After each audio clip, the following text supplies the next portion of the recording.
friend in your office. Thank you. Okay, so we're going to get started with the webinar today. It is it's our 7th webinar, I think, for today, analyzing the overall model for effective decision making. We are going to talk a little bit at the beginning about our upcoming data submission because we're going to be collecting the benchmarking tool from everybody shortly. We're going to recap a little bit from last week like we usually do and do some of our basic polling questions. And then Dave is going to dive into data-driven decision making and is really going to work with us in terms of kind of review revenue and your payer mix. He's going to run a bunch of different, talk about variables that can impact your financial model. And then I'm going to talk a bit about prioritizing variables, kind of how to make some of the decisions around what things you want to start with and what things you want to leave until the end. And then we'll run some scenarios for you just to kind of see how this works in action.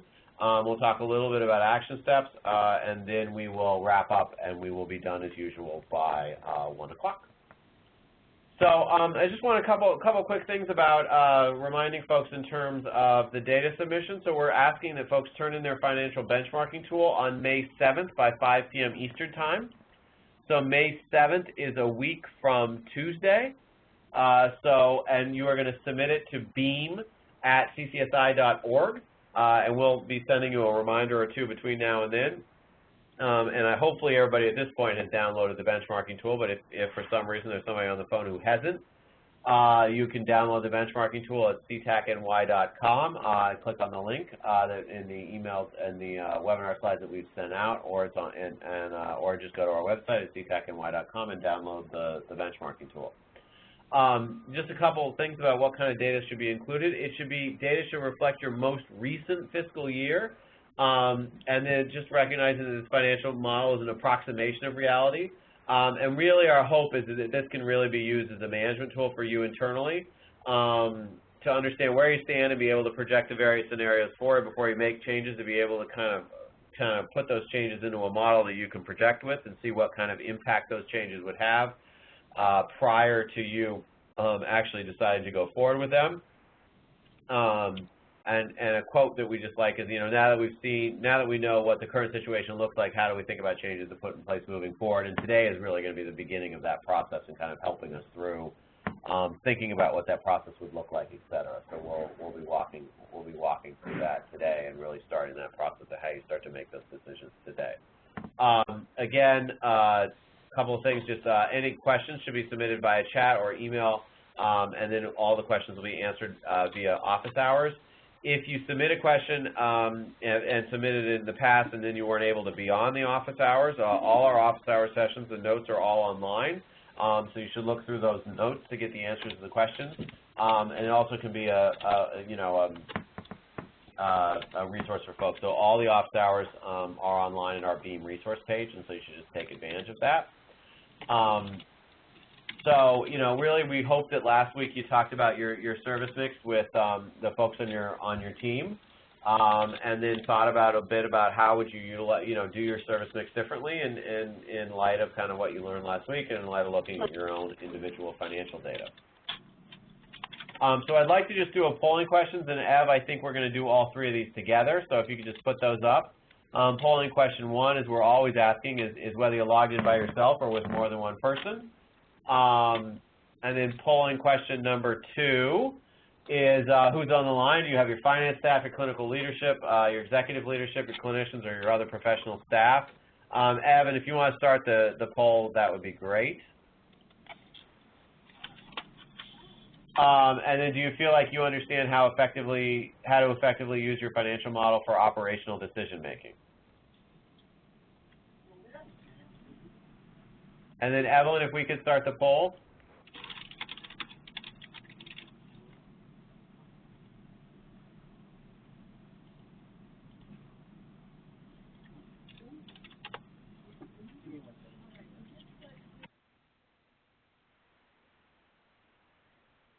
Okay, we seem to be having some bit of a problem with the polling today, so I think we're just gonna move on from there and go on to data-driven decision making. So Dave, I'm going to turn it over to you.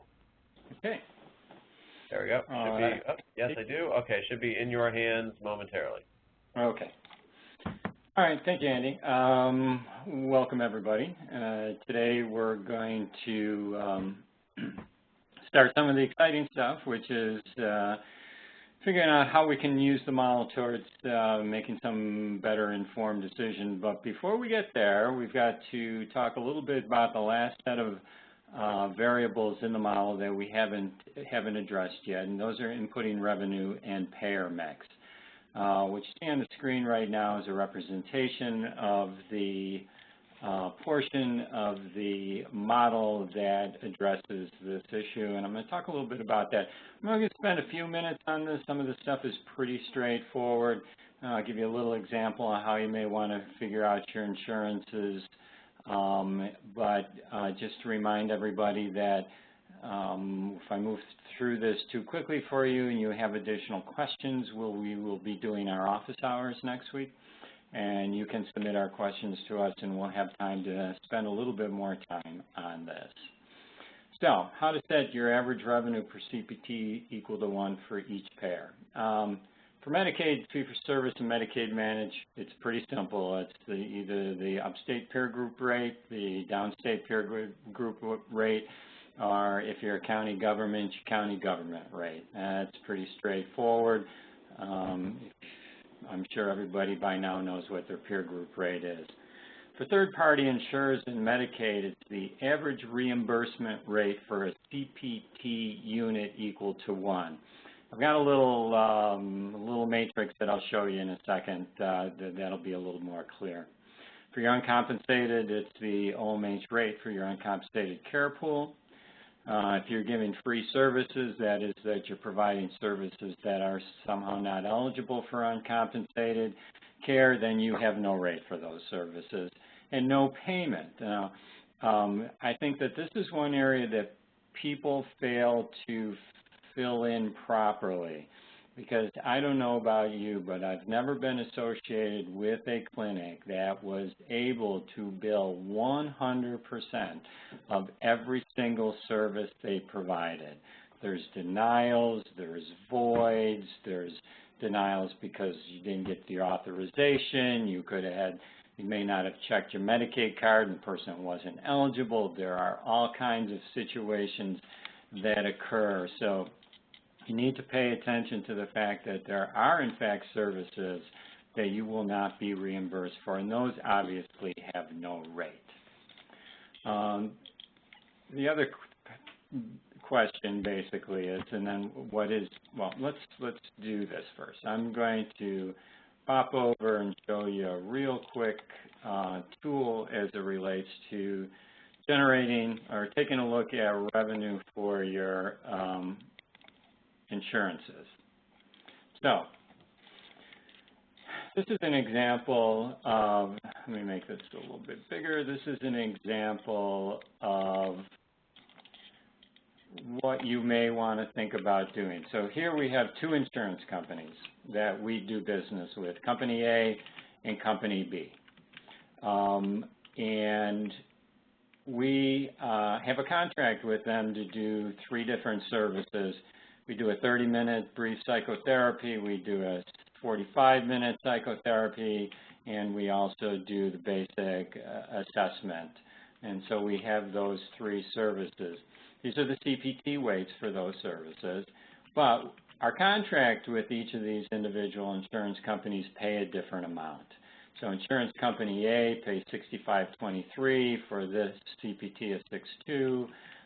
This company pays $87. We've got $125 for an assessment. We have a different rate for Company B for each of the different services. There's 2 ways of going about calculating this, and it really based, whichever way you choose, you need to make your choice based upon really your insurance volume. So one of the ways you can go about doing this, and I'm going to have to take this down. So we could just take a basic straight average of these services. Well, that's not correct. So if we did an average of all of these payments, oh, I'm sorry, let's do this. confusing myself. So we have Company A, we have a CPT weight, we have a payment. The first thing we need to do is to calculate the CPT revenue, the revenue per CPT equal to 1. So in this example, we're being paid $65, but the CPT weight is 0.62. So you determine what your revenue per CPT weight is by dividing your 65.23 by your 62. So but Dave, just a question though. But what that means though is that you're only getting paid for an individual session $65. If you average that up to an average hour worth of work, it'd be $105. That's correct. So your CPTs, because the model, everything runs off a CPT weight equal to 1. So we have to make that conversion. It's like your peer group rate in Medicaid. So your peer group rate in Medicaid for upstate's 138, but when you provide a 30-minute psychotherapy visit, you don't get that 138, you get 62% of that. So it's the same structure. So when you put this in place, what you're going to get across all of your companies, across all of your service, you're getting an average revenue per CPT weight equal to $107.30. Now, some people may argue that this may not be the most accurate way of doing it, because since these values are different, that the number of services that you provide for each of those service types could affect this average. And the better way of doing it would be to do a weighted average. So let's take a look at what a weighted average would look like. So what I've done is expanded this out. I've calculated the number of units, and then calculated the revenue. So as you'll see here, the unit weight that I showed you before, just without taking a look at volume, is 107. The weighted average based upon volume is 108. That's less than a percentage difference. So let's see what our volume does to this. So if we put 500 here, and we did 1,000 of these and 250 of these, and I'm just making these up as I'm going along, and 125. So what you'll see is your volume, if you just took the average, it would be 107. If you took into consideration your volume, your average would be 109. That's a 2% difference. So one of the things you have to ask yourself is, if you have a large insurance percentage, that is, if you're doing 25, 30, 35% of your business in insurance, then I would recommend that you do the weighted average methodology to be able to generate your average. If, in fact, you have a small insurance participation in your clinic, then I would go to and use the simpler, just the straight-out average. The variance of 2%, particularly against a small penetration or participation rate with the insurance, is not going to make a big difference. And if you happen to not be able to get this volume information, then just doing a basic average off your contracts is a good substitute, and will probably return a relatively precise number for you. Now, if that's confusing for folks, we can go over this next week, but at the very least, you have two different ways of generating what your average is for your insurances, and you can really do it across all your insurance contracts. Right. You don't need to do it for every one of them. Right. And I'm just going to ask one question that had come in over the course, and it really is, the CPT weight really is the percentage of an hour in rough terms. Right. So if it's 0.75, 45 minutes if it's yes. Yes. So 1 second, I'm going to stop sharing my desktop so we can bump back to okay. So the other piece is a payer mix, and I'll flip back to to this here, and the payer mix is just the percentage of each type of payer of your units of service. This is not a percentage of the revenue. It is the percentage of your CPT units. So in this example of all the CPT units that we generate in this clinic, 30% of those units are fee-for-service Medicaid. 29% of those fee-for-services are Medicaid managed, and so on. So that's an important point, but this is just really the distribution of your CPT units of service across your different payers. Right, and that would, Dave, that would be how you'd figure out what your average, your average calculation you were doing before. Yeah, right? And the model will calculate that for you.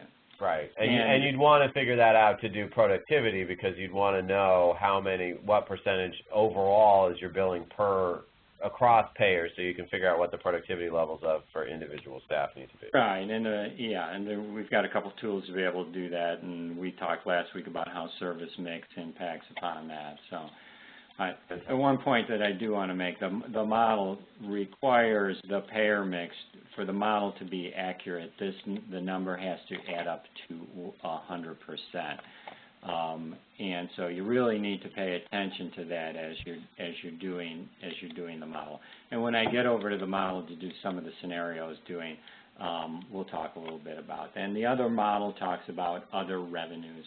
And those are dollar values of revenues from other sources that can be claimed as revenue on your CFR and your DMH for your clinic. I know some clinics are getting meaningful use money that they're applying directly to their clinic. So that would be a revenue source. You may have donations or grants, or you may have a parent corporation that puts some money into it, or if you're a county, you could have some county tax dollars that goes into this. But all those non-fee-for-service revenue sources that you can count on need to be put into the model under other revenue. So that's real quick. We're gonna ask Andy to talk a little bit about a framework around decision making, and then we'll start fooling around with the model a bit. Okay. So I think we're going to talk a little bit about just kind of what is data-driven decision making, which is something we talk about a lot, but we haven't kind of gone into the real detail of it. And I think it's really as a group, as individuals, but also as a core team and as an agency, starting to make decisions based on data that you actually can put in front of you, and the data that you feel is accurate versus kind of what you think.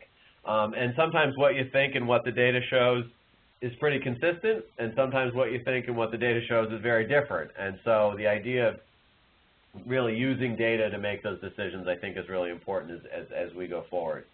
And I think it's really also important to think about what requires thinking that, in advance about what you want to measure and monitor. I know that I've been having a couple conversations outside of CTAC with organizations that are implementing electronic health records, and really thinking about what kind of data they want to be collecting through those records before they implement them, so that down the line, when they want to make decisions, they actually are collecting the right data.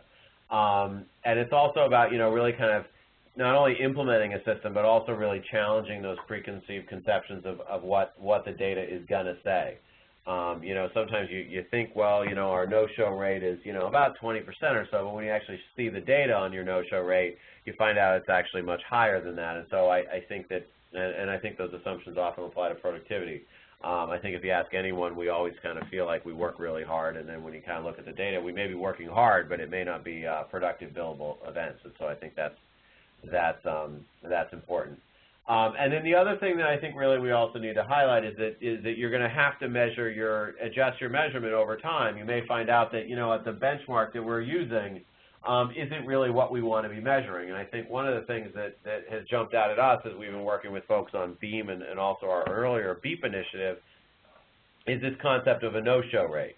And that data has changed over time. And so that no-show 10 years ago was somebody sitting in your office, not sitting in your office 15 minutes after the